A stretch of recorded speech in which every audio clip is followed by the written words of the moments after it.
चलिए अब हम कुछ और भी एग्जाम्पल ट्राई करके देखते हैं। यहाँ पर हमारा नेक्स्ट एग्जाम्पल हम ले रहे हैं z² minus 2yz minus y²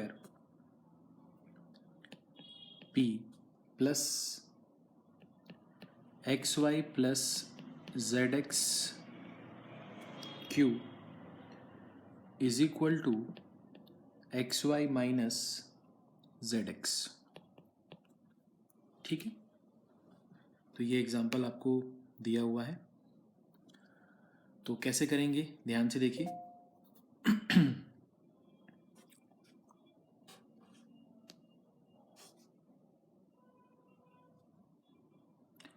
तो यहाँ पर हमने सबसे पहले इसके सोल्यूशन में क्या लिखा, dx अपॉन पी जो कि कितना है z² minus 2yz minus y² is equal to dy upon x common निकालें अगर तो y plus z is equal to dz upon x common निकालें तो y माइनस z।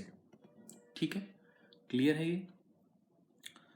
तो यहाँ पर तो ये नहीं लग रहा ऐसा कि इसको फ्रैक्शन लेके सॉल्व किया जा सकता है। ठीक है, फिलहाल तो हमने यहाँ पर मल्टीप्लायर यूज़ किया, तो हमें याद आया कि सर ने कहा था कि एक्स वाई जेड से हो जाते हैं क्वेश्चन, तो using X Y Z as multiplier, तो मुझे मालूम है कि ये क्वेश्चन हो जाएगा इसलिए मैं डायरेक्टली कर रहा हूँ, नहीं तो आप एक बार रफ में करके देख सकते हैं कि इस वाले में आपने x मल्टीप्लाई कर लिया, इस वाले में y और इस वाले में z, रफ में आपने मल्टीप्लाई करके ऐड करके देख लिया ज़ीरो आ रहा है या कुछ ऐसा आ रहा है जिसका डिफ्रेंशिएशन ऊपर हो तो भी चल सकता है। ठीक है, तो यहाँ पर हमने देखा कि ये आपका जो ईच फ्रैक्शन है वो आ जाएगा x dx plus y dy plus z dz upon ये हो जाएगा आपका x² minus 2zx minus xy² plus इसमें आपने y मल्टीप्लाई किया है तो ये हो जाएगा xy² प्लस xyz, इसमें आपने z से मल्टीप्लाई किया है तो ये हो जाएगा xyz माइनस xz²। ठीक है, क्लियर है। तो ध्यान से देखिए, यहाँ पर आपको दिख रहा होगा कि xz² प्लस में और ये माइनस में, तो ये कैंसिल हो गया। फिर आपने देखा कि ये xyz, ये भी xyz और ये कितना है 2xyz, ये माइनस में है तो ये भी कैंसिल हो गया, और xy² प्लस माइनस में यहाँ भी कैंसिल हो गया। तो यहाँ पर आपको मिलेगा each fraction is equal to x dx plus y dy plus z dz upon 0। ठीक है, ये क्लियर है आपको। ठीक है, तो यहाँ पर आपने क्या किया, यहाँ पर आपने लिखा कि x dx plus y dy plus z dz is equal to कितना 0। तो ऑन इंटीग्रेशन आपको क्या मिल जाएगा, x² by 2 y² by 2 z² by 2 is equal to constant. तो 2 मैंने यहाँ पर इसको कांस्टेंट में कंसिडर कर लिया। क्लियर है ये, कोई डाउट तो नहीं इसमें। ठीक है, तो अब हम क्या करेंगे ध्यान से देखिए। तो ये तो हमने एक सोल्यूशन निकाला इसका, ये हमने क्या किया, इसका एक सोल्यूशन निकाला। अब हमने देखा इन लास्ट टू फ्रैक्शंस को कि इन लास्ट टू फ्रैक्शन में कुछ x कॉमन दिख रहा है, कट जाएगा तो कुछ कर सकते हैं क्या, तो हमने ट्राई करके देखा।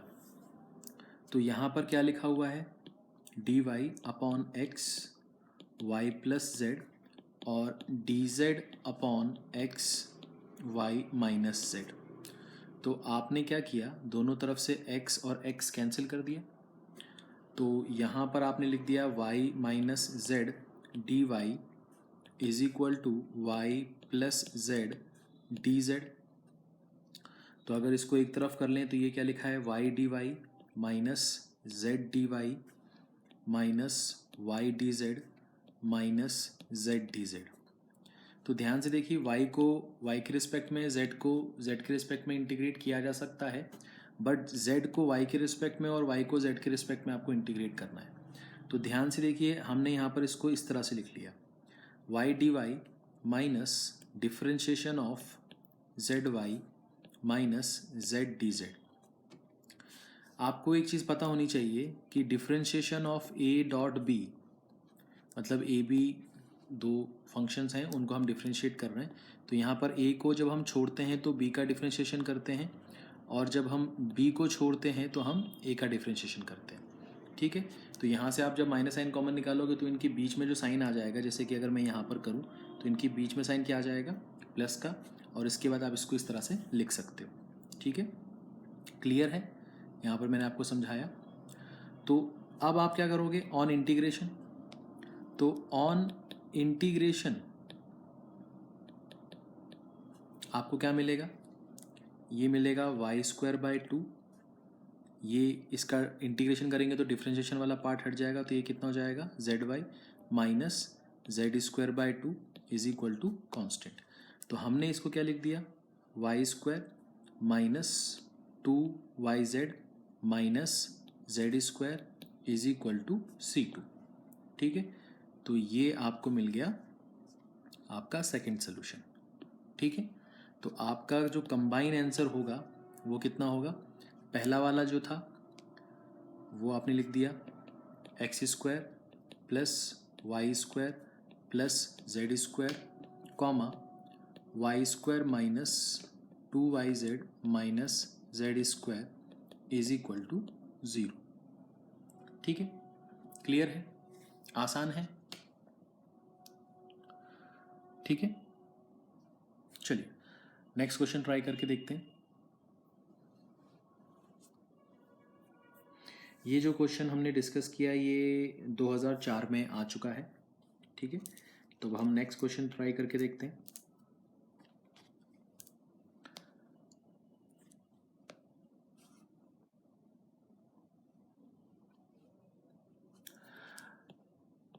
नेक्स्ट एग्जांपल हम ले रहे हैं कि X square P plus Y square Q is equal to N X Y. ठीक है, ये क्वेश्चन अगर आपको आ जाए तो आप क्या लिखोगे, D x upon X square D Y upon Y square और D Z upon N X Y. तो आपने लिखा यहाँ पर टेकिंग फर्स्ट टू फ्रैक्शन।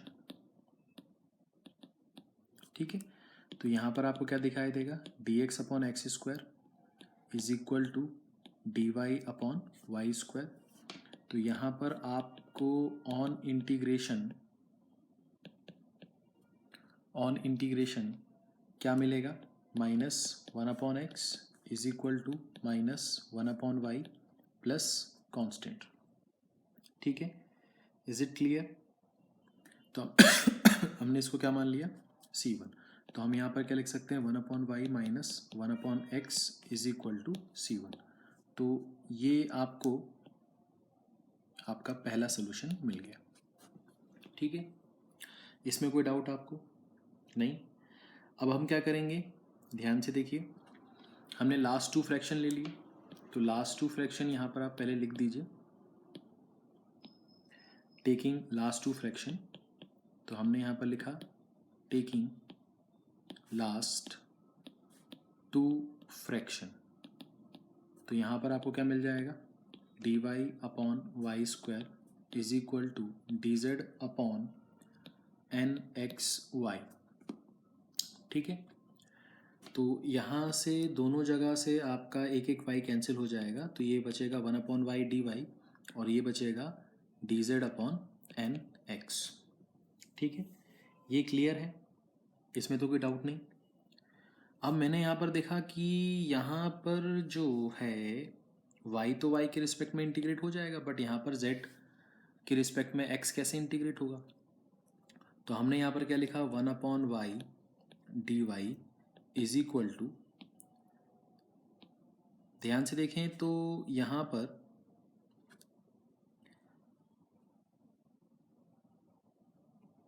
अगर ये जो n यहाँ दिख रहा है इसको मैं यहाँ पर ले आऊँ तो ये क्या हो जाएगा, n/y dy is equal to 1/x dz। इसमें कोई डाउट आपको नहीं? अच्छा, अब मैं अगर इस इक्वेशन से 1/x की वैल्यू निकालना चाहूँ तो 1/x की वैल्यू कितनी हो जाएगी, 1/y minus constant. Is it clear? तो मैंने यहाँ पर क्या लिखा, n/y dy, 1/x की जगह मैंने क्या लिख दिया, 1/y माइनस कॉन्स्टेंट। तो 1/y माइनस कॉन्स्टेंट, ये क्या आ गया आपका, dz आ गया। तो अब आप यहाँ पर क्या कर सकते हो, ध्यान से देखो, आपने लिखा n dy/y is equal to 1 minus c1y/y, ये कितना हो जाएगा, dz। तो दोनों तरफ से आपने y कैंसिल कर दी, तो यहाँ पर ये हो जाएगा n dy/1 minus c1y is equal to dz। ठीक है, क्लियर है? अब अगर आप नीचे मान लेते हैं कि let 1 minus c1y is equal to t, तो माइनस का c1 dy is equal to कितना हो जाएगा, dt। तो आपका जो dy है वो कितना आ जाएगा, माइनस का 1/c1 dt। इसमें कोई दिक्कत आपको? तो आपने इसकी जगह पर क्या पुट कर दिया, dy की जगह, तो ये तो n कांस्टेंट है, dy की जगह कितना आ जाएगा, माइनस 1/c1, यहाँ पर आपका क्या हो जाएगा, dt अपॉन नीचे वाले को आपने क्या माना है, t इज इक्वल टू ये कितना हो जाएगा, dz। तो यहाँ पर आप ऑन इंटीग्रेशन जब आप करोगे तो आपको क्या मिलेगा, n/c1 विथ नेगेटिव साइन, ये मिलेगा आपको log t is equal to कितना, z प्लस c2। ठीक है, ये चीज़ मिल गई। तो अब आपने क्या किया, यहाँ पर लिखा n/c1। अब c1 की जगह आप क्या पुट कर सकते हो, ध्यान से देखिए, c1 की जगह आप क्या पुट कर सकते हो, 1/y माइनस 1/x। तो हमने यहाँ पर क्या किया, c1 की जगह लिख दिया 1/y minus 1/x log t किसको माना था आपने, 1 माइनस c1y। तो यहाँ पर लिखा आपने 1 माइनस c1 कितना है, 1/y 1/x, तो ये हो जाएगा माइनस z, यहाँ भी माइनस है, इज इक्वल टू ये कितना है, c2। तो अगर इन दोनों तरफ से ये जो कॉमन माइनस साइन है, ये माइनस साइन अगर कॉमन निकाल लूँ तो ये आपका अल्टीमेटली हो जाएगा n(xy) upon x minus y, ये आपका एक चीज़ आ गई, log, यहाँ पर ये हो जाएगा 1 minus 1 plus y upon x minus z is equal to constant. तो इसको कॉन्स्टेंट मैंने c3 ले लिया फॉर एग्जांपल, क्योंकि माइनस साइन माइनस c2 को मैंने c3 से रिप्लेस कर दिया। तो अल्टीमेटली आपके पास क्या बचेगा, n(xy) upon x minus y log 1 cancel हो जाएगा, log y upon x minus z is equal to c3। तो एक सोल्यूशन तो आपका क्या आया था, एक सोल्यूशन ये आया था 1/y माइनस 1/x, और एक सोल्यूशन आपका ये आ गया। तो आपने इसको मान लिया एक सोल्यूशन। तो आपका जो आंसर आता है उसको आप क्या लिखते हैं, 1/y माइनस 1/x कॉमा, यहाँ पर हो जाएगा n(xy) upon x minus y log y upon x minus z is equal to 0। तो ये आपका आंसर हो जाएगा। और अगर आप चाहें तो इस तरीके से भी लिख सकते हैं, ये 1/y माइनस 1/x था, तो आप लिख सकते हैं x minus y upon x Y. ठीक है, एलसीएम ले लिया आपने। ठीक है, क्लियर है ये? तो ये आपका क्या आ जाएगा, आंसर आ जाएगा। ठीक है, कुछ और एग्जांपल ट्राई करते हैं।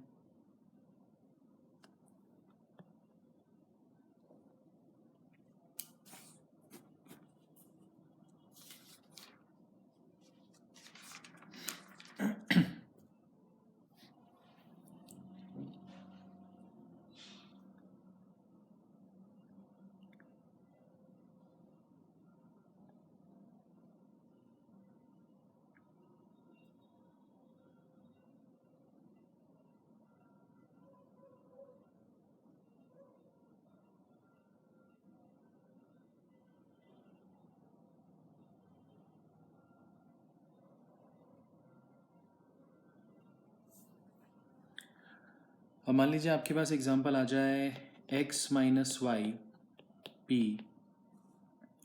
Plus x plus y q is equal to 2xz।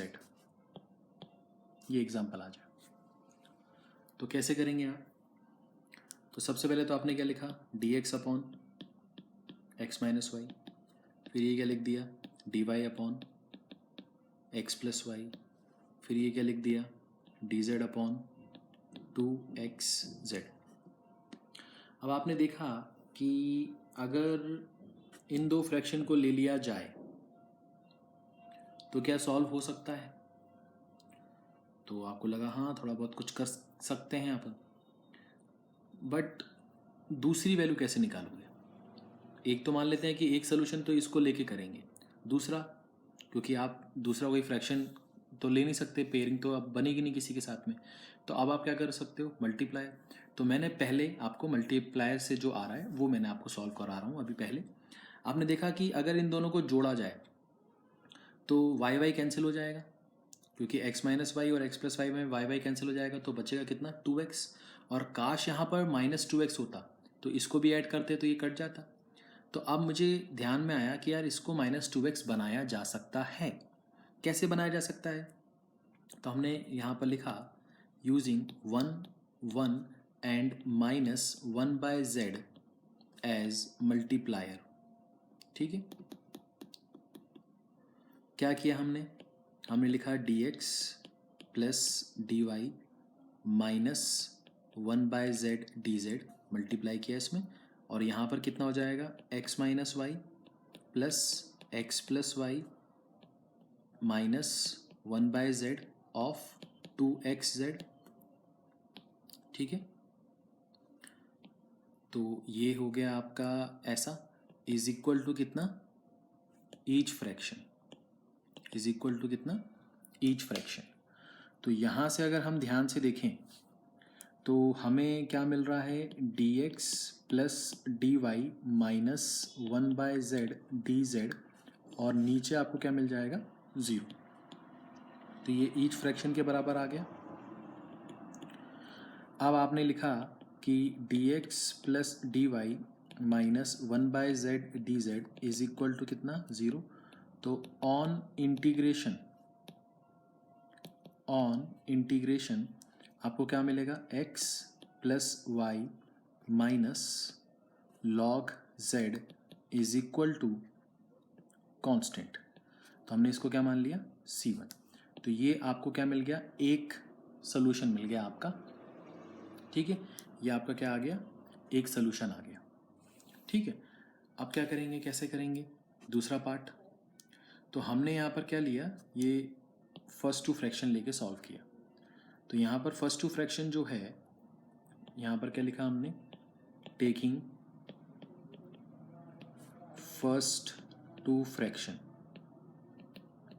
तो ये कितना हो जाएगा, dx upon x minus y और dy upon x plus Y.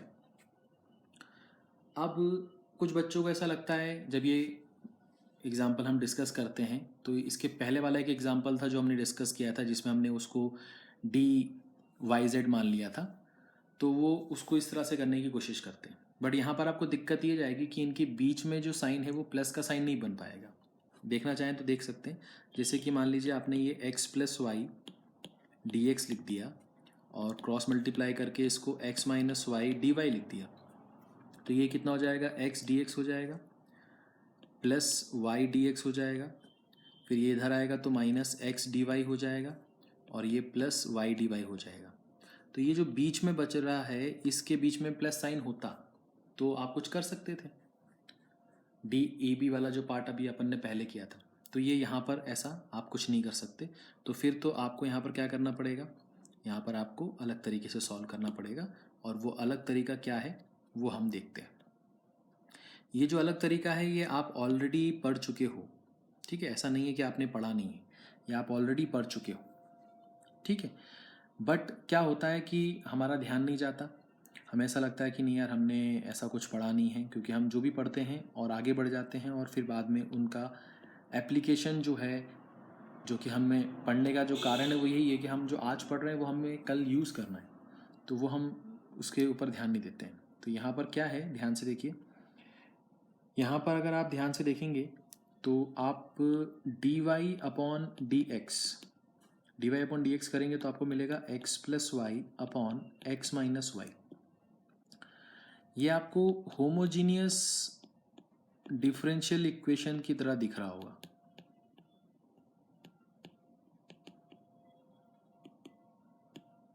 ठीक है। होमोजीनियस डिफरेंशियल इक्वेशन में आप एक्स और वाई को अलग अलग नहीं कर सकते, जैसे कि वेरिएबल सेपरेबल में होता है ना कि आप उसको अलग अलग कर देते हो और फिर आप इंटीग्रेट कर देते हो, तो होमोजीनियस में वो अलग अलग नहीं होते। अगर आप यहाँ से x कॉमन भी निकालोगे तो y के नीचे आ जाएगा, या y कॉमन निकालोगे तो x के नीचे आ जाएगा। तो यहाँ पर आप हमेशा क्या करते हैं, y is equal to we x लेके सॉल्व करते हैं। तो y इज इक्वल टू हमने मान लिया कि let y is equal to we x, तो D Y upon D X कितना हो जाएगा, v into one plus x D we upon D X which is equal to v plus x D we upon D X, ठीक है। तो यहाँ पर हम D Y by D X की जगह पर इसकी वैल्यू यहाँ पर पुट कर देंगे और यहाँ पर y की जगह वी एक्स पुट कर देंगे। तो यहाँ पर क्या आ जाएगा, v plus x D v by D x is equal to x plus v x upon x minus v x. तो यहाँ पर अगर ध्यान से देखें तो x कॉमन निकालें तो वन प्लस वी और वन माइनस वी, और x ऊपर नीचे से कॉमन निकाल के हमने कैंसिल कर दिया। अब हम यहाँ पर क्या लिख सकते हैं, x d we upon D x is equal to one plus v upon one minus v. इस v को हमने राइट हैंड साइड में भेज दिया, तो ये कितना हो जाएगा, x d we upon D x is equal to one plus v minus v plus v square upon one minus v. तो अगर ध्यान से देखें तो ये आपका v और v कैंसिल हो जाएगा और यहाँ पर जो बचेगा अल्टीमेटली वो बचेगा वन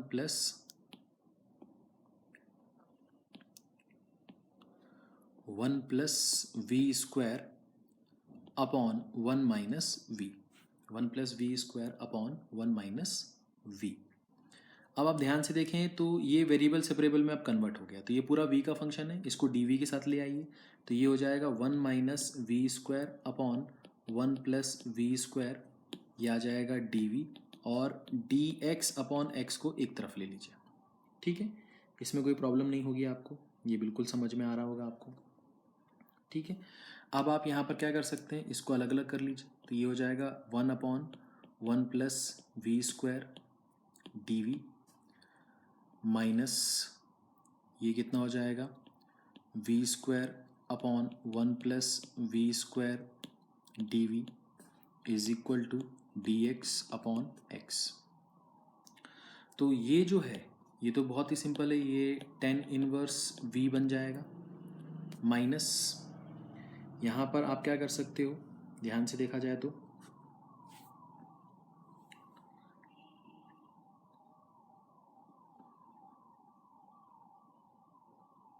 यहाँ पर आपको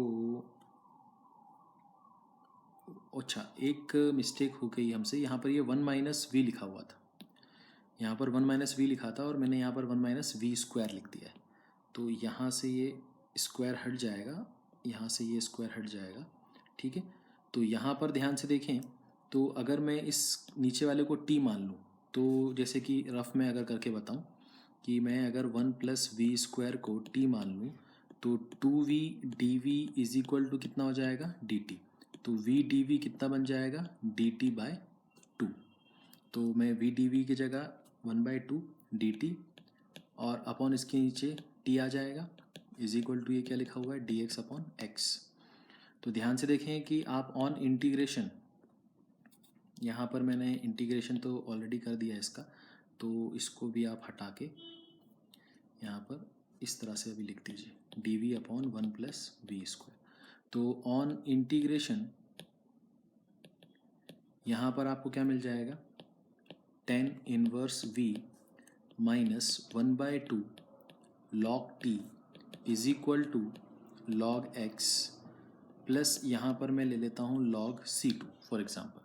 ठीक है, अब यहाँ पर क्या होगा, ये जो t था वो t आपने किसको माना था 1 + v² को, तो पुट करिए यहाँ पर। तो हमने यहाँ पर क्या लिखा tan इनवर्स v माइनस 1/2 log 1 + v² is equal to, इसको लिख सकते हैं log x डॉट c2, क्योंकि ये log a + log b लिखा है तो log a भी हो जाएगा। अब यहाँ पर हम क्या लिख सकते हैं, tan इनवर्स v की जगह लिख सकते हैं y/x, क्योंकि y क्या था vx था, तो v कितना आ जाएगा y/x आ जाएगा।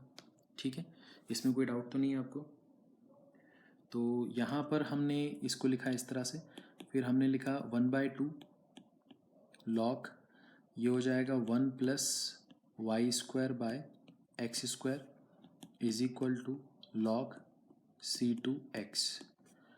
अब यहाँ पर आपने इन दोनों को एक तरफ कर लिया अगर मान लेते हैं, तो ये हो जाएगा tan इनवर्स y/x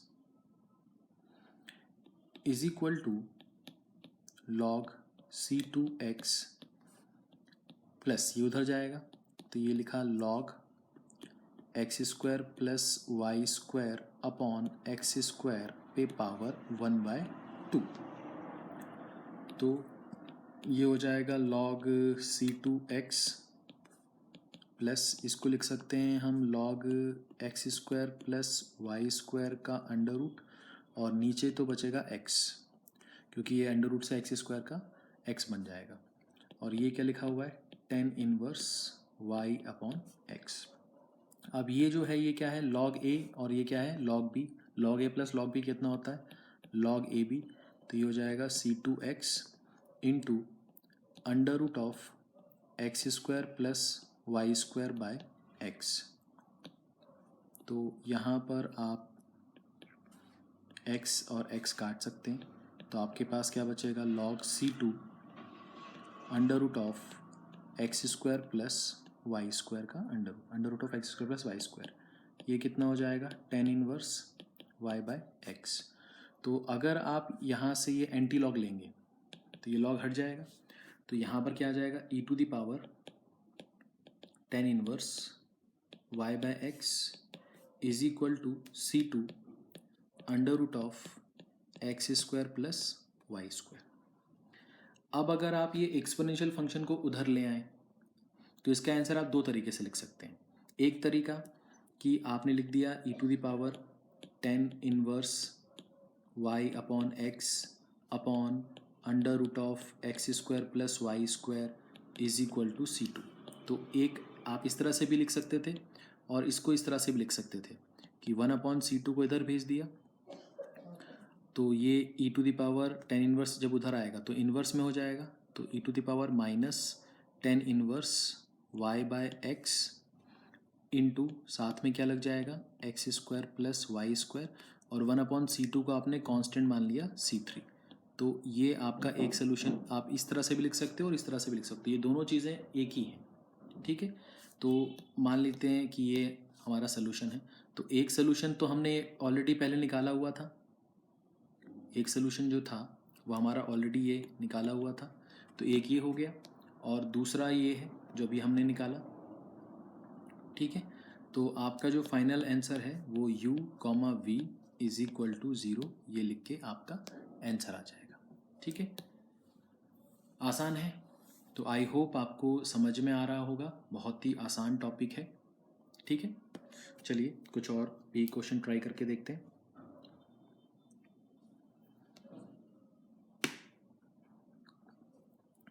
मान लीजिए आपको एग्जांपल आ जाए P 10x plus Q 10y is equal to 10z। ठीक है, ये आपको अगर एग्जांपल आ जाए तो आप कैसे करेंगे? तो ये तो बहुत ही आसान क्वेश्चन है। तो हमने क्या लिखा, dx upon 10x is equal to dy upon 10y is equal to dz upon 10z। तो फर्स्ट टू फ्रैक्शन इसको ले लीजिए, इसको ले लीजिए। तो मैंने क्या किया, dx अपॉन 10x को लिया is equal to dy upon 10y को लिया। फिर हमने dy अपॉन 10y को लिया is equal to dz upon 10z को ले लिया। अब यहाँ पर आप क्या लिख सकते हो, इसको ऊपर ले जाओगे तो ये हो जाएगा cot x dx और ये हो जाएगा cot y dy। ये हो जाएगा cot y dy is equal to ये हो जाएगा cot z dz। तो ये हो जाएगा ऑन इंटीग्रेशन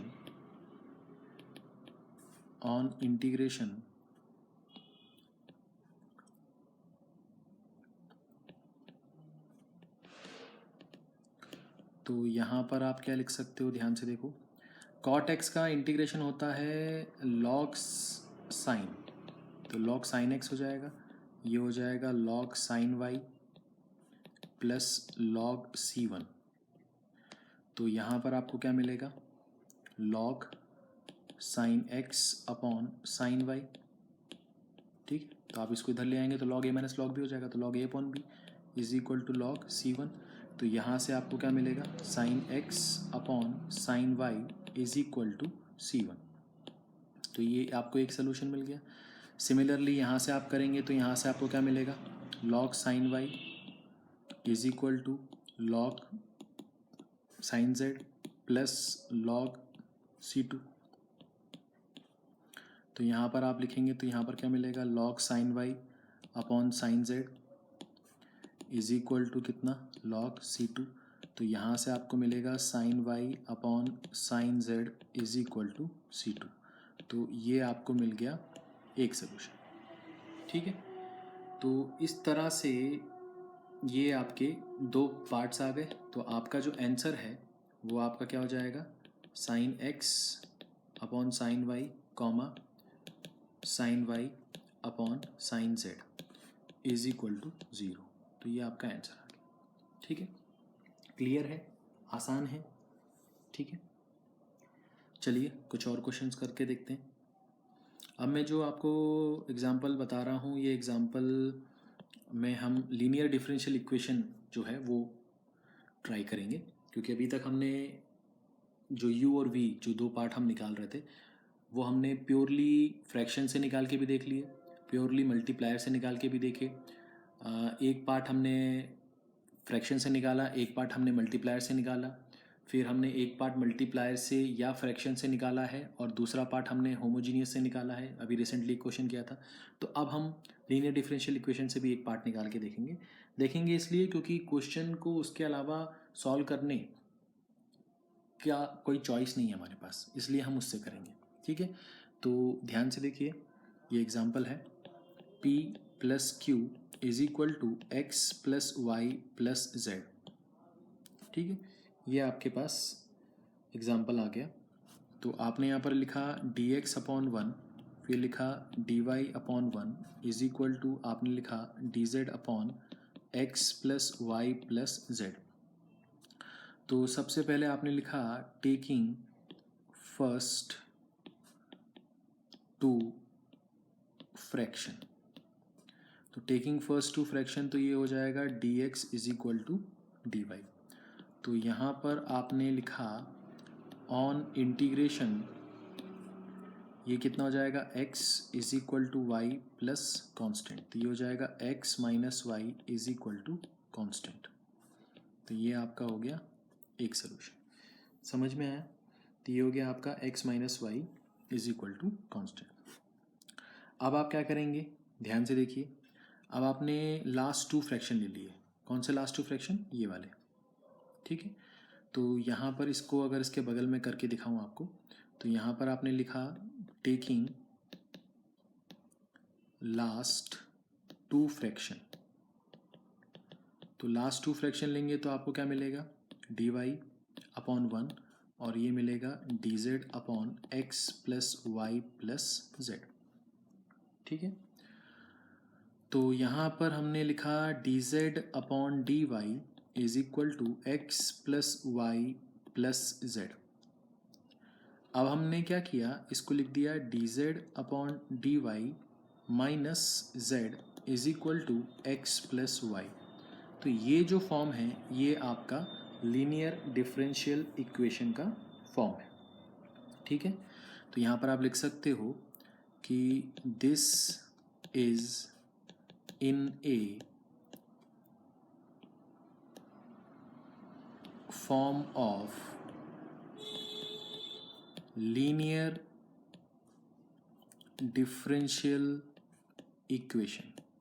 ठीक है, तो अभी मैं आपको सबसे पहले तो लीनियर डिफरेंशियल इक्वेशन क्या होता है पहले वो समझा देता हूँ। तो अब मैं जो भी करने वाला हूँ वो आपके आंसर का पार्ट नहीं है, ध्यान से देख लीजिए। मान लीजिए आपके पास इक्वेशन अगर इस टाइप से दिखाई दे, D Y upon D x plus P Y is equal to Q. ध्यान से देखिए मैंने क्या लिखा है, डी वाई तो इधर क्या लिखा हुआ है, पी वाई। ठीक है, तो डी वाई तो इधर क्या लिखा हुआ है, पी वाई। तो यहाँ पर डी वाई है तो यहाँ पर समथिंग वाई है, तो ये जो समथिंग है ये आपका क्या होता है, पी होता है, और सामने जो होता है उसे क्या बोलते हैं अपन, क्यू। जैसे कि फॉर एग्जांपल मान लीजिए आपके पास क्वेश्चन आ जाए d Z upon D x plus P z is equal to q. तो यहाँ पर क्या लिखा है, डी जेड, यहाँ क्या लिखा है, पी जेड। तो D Z plus P Z, तो D Z plus something Z, तो जो समथिंग है वो आपका क्या है, पी है, और सामने जो है वो क्या है, क्यू है। समझ में आया। तो ये मैं आपको क्यों बता रहा हूँ समथिंग जो है वो पी है, सामने जो है वो क्यू है, क्योंकि आपको क्वेश्चन में पी और क्यू थोड़ा देगा, वहाँ तो आपको कुछ दूसरे वेरिएबल्स यूज़ करेगा। तो आपको पहचानना है कि आपका पी क्या है, क्यू क्या है। और क्यों पहचानना है, वो इसलिए पहचानना है कि अगर ये लीनियर डिफरेंशियल इक्वेशन है तो इसकी जो कंप्लीट सोल्यूशन होता है वो आप किसको डिफरेंशिएट कर रहे हैं, वाई को। तो सोल्यूशन किसका निकलेगा, वाई का। तो y का सोल्यूशन होता है y into integrating factor is equal to q। q क्या है, right hand side function, into integrating factor, integrate करेंगे किसके रिस्पेक्ट में, यहाँ पर जिसके रिस्पेक्ट में डिफरेंशिएट कर रहे हैं उसी के रिस्पेक्ट में इंटीग्रेट करेंगे, dx प्लस कॉन्स्टेंट। तो आपको फिर इंटीग्रेटिंग फैक्टर की वैल्यू यहाँ पर पुट करनी है और फिर ये वाला पार्ट इंटीग्रेट करना है। समझ में आया। अब बात आती है कि सर इंटीग्रेटिंग फैक्टर कैसे निकालते हैं। तो इंटीग्रेटिंग फैक्टर निकालने का तरीका है e to the power integration p, e to the power integration p। कौन सा p, ये वाला p। समझ में आया, ये वाला p। अब आप p को इंटीग्रेट करेंगे तो किसके रिस्पेक्ट में करेंगे, अब यहाँ पर x के रिस्पेक्ट में डिफरेंशिएट हो रहा था तो यहाँ पर x के रिस्पेक्ट में इंटीग्रेट करेंगे। तो इसको सॉल्व करके जो भी वैल्यू आएगी उस वैल्यू को आपको यहाँ पर और यहाँ पर पुट करना है, तब जाके आपको y की वैल्यू मिलेगी। ठीक है, यहाँ पर आपकी जानकारी के लिए एक चीज़ बता देता हूँ कि e to the power log of something is equal to something. ठीक है, अगर एक्सपोनेंशियल के ऊपर पावर में log ऑफ समथिंग है तो उसका आंसर जिस चीज़ का वो log था वही होगा। जैसे कि log 2 लिखा है तो आंसर क्या आ जाएगा, 2। log x लिखा है तो आंसर क्या आ जाएगा, x। तो मतलब मैं क्या कह रहा हूँ कि अगर e to the power log x लिखा है तो ये इक्वल टू x होगा। अगर e to the power log x plus y लिखा है तो ये क्या हो जाएगा, x प्लस वाई हो जाएगा। समझ में आया।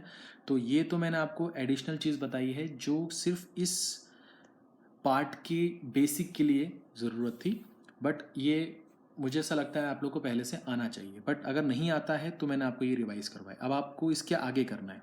ठीक है, ध्यान से देखिए, अब आपको इसके आगे करना है।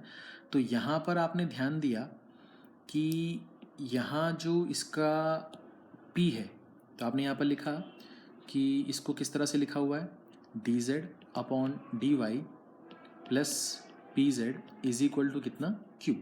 तो यहाँ पर P की वैल्यू कितनी है, -1, और Q की वैल्यू कितनी है, x प्लस y। तो यहाँ पर p की वैल्यू कितनी है -1 और q की वैल्यू कितनी है x प्लस वाई। समझ में आया? तो अब आपका जो कंप्लीट सोल्यूशन है वो क्या होगा, z into integrating factor is equal to integration q into integrating factor. आप किसके रिस्पेक्ट में डिफ्रेंशिएट कर रहे थे, y के, तो यहाँ पर आप y के रिस्पेक्ट में इंटीग्रेट करेंगे प्लस कांस्टेंट। बट आपको निकालना क्या पड़ेगा पहले, इंटीग्रेटिंग फैक्टर। तो इंटीग्रेटिंग फैक्टर क्या होता है, e to the power p। किसके रिस्पेक्ट में आप कर रहे हैं, y के रिस्पेक्ट में। अब p की वैल्यू यहाँ पर कितनी है -1, तो ये हो जाएगा dy और माइनस साइन हमने बाहर कर दिया, तो ये कितना हो जाएगा e to the power -y। ये चीज़ क्लियर है, ये चीज़ आपको समझ में आ रही है। तो अब आपका इंटीग्रेटिंग फैक्टर आ गया।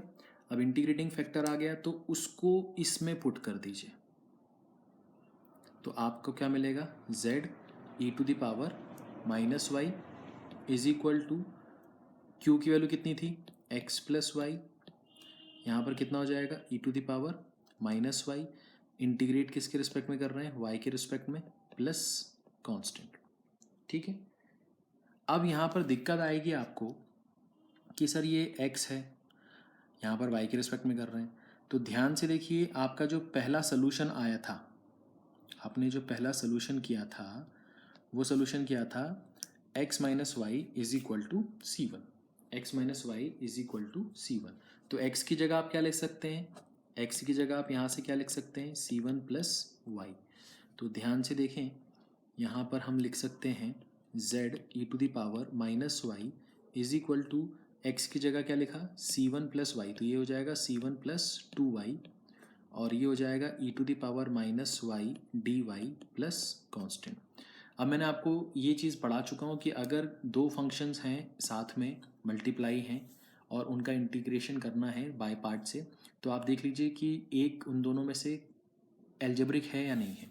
तो अगर वो एल्जेब्रिक है तो डिस्कस कर चुके हैं, तो आपको यहाँ पर क्या करना होता है, एल्जेब्रिक वाले पार्ट को छोड़ना होता है और दूसरे वाले फंक्शन का क्या करते हैं आप, इंटीग्रेशन करते हैं। फिर पहले वाले का डिफ्रेंशिएशन करते हैं, तो यहाँ पर कितना हो जाएगा 2, दूसरे वाले का फिर से इंटीग्रेशन करते हैं। ठीक है, समझ में आया, प्लस कांस्टेंट। तो आपको यहाँ पर वैल्यू किसकी निकालनी थी, z की। तो यहाँ पर ध्यान से देखें तो z इज इक्वल टू क्या हो जाएगा, अब इस पूरे इक्वेशन को मैं e to the power -y से डिवाइड कर रहा हूँ, तो यहाँ पर क्या बचेगा z, यहाँ पर क्या बचेगा C1 plus 2y with negative sign और यहाँ पर क्या बचेगा -2।